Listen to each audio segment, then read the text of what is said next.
சென்னை வில்லிவாக்கம் அருகே பட்டப்பகலில் ரவுடி ஓட விரட்டி வெட்டி கொலை செய்யப்பட்ட வழக்கில் 5 பேர் கைது செய்யப்பட்டிருக்கின்றனர். பழிக்கு பழியாக நடந்த கொலை சம்பவத்தின் திடுக்கிடும் பின்னணி என்ன?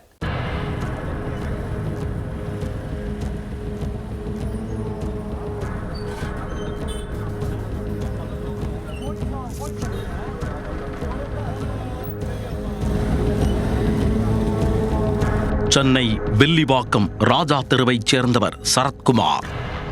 இவர் செங்குன்றம் வில்லிவாக்கம் மேம்பாலம் அருகே தனது 2 சக்கர வாகனத்தில் வீட்டிற்கு சென்று கொண்டிருந்தார். அப்போது பைக்குகளில் வந்த கும்பல் ஒன்று சரத்குமாரை வழிமறித்துள்ளது. சுதாரித்துக் கொண்ட சரத்குமார் அவர்களிடமிருந்து தப்பிக்க வேகமாக பைக்கை ஓட்டியுள்ளார். அந்த கும்பல் அவரை பின்தொடர்ந்து துரத்திச் சென்றது. அப்போது பொதுமக்கள் அதிகமுள்ள மார்க்கெட் பகுதியில் சரத்குமார் வண்டியை போட்டுவிட்டு தப்பி ஓடியுள்ளார். அவரை துரத்தி வந்த கும்பல் குறிப்பிட்ட இடத்தில் அவரை சுற்றி வளைத்து சரமாரியாக வெட்டியுள்ளது.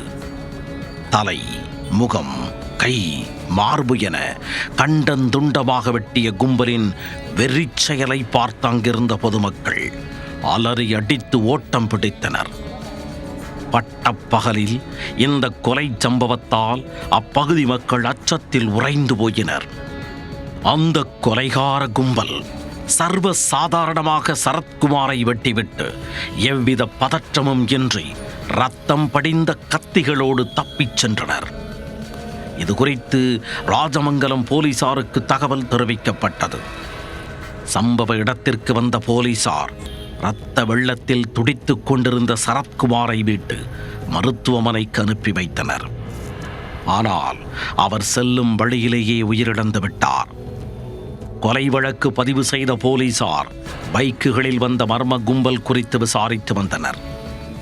முதற்கட்ட விசாரணையில் கொலை செய்யப்பட்ட சரத்குமார் மீது ஜானகிராமன் என்பவரை கொலை செய்த வழக்கு உட்பட சில வழக்குகள் இருப்பது தெரிய வந்தது. ரவுடியாக வலம் வந்த சரத்குமாரை ஜானகிராமன் கொலைக்கு பழிக்கு பழியாக கொலை செய்திருக்கலாம் என்ற சந்தேகத்தில் விசாரணை செய்து வந்தனர்.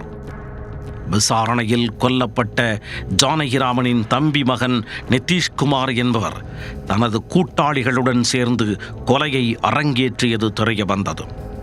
தேடுதல் வேட்டையில் இறங்கிய போலீசார் நிதிஷ்குமார், அவரது கூட்டாளிகளான பிரசாந்த், யோகேஸ்வரன், ரத்னகுமார், பெஞ்சமின் ஆகிய 5 பேரை கைது செய்தனர்.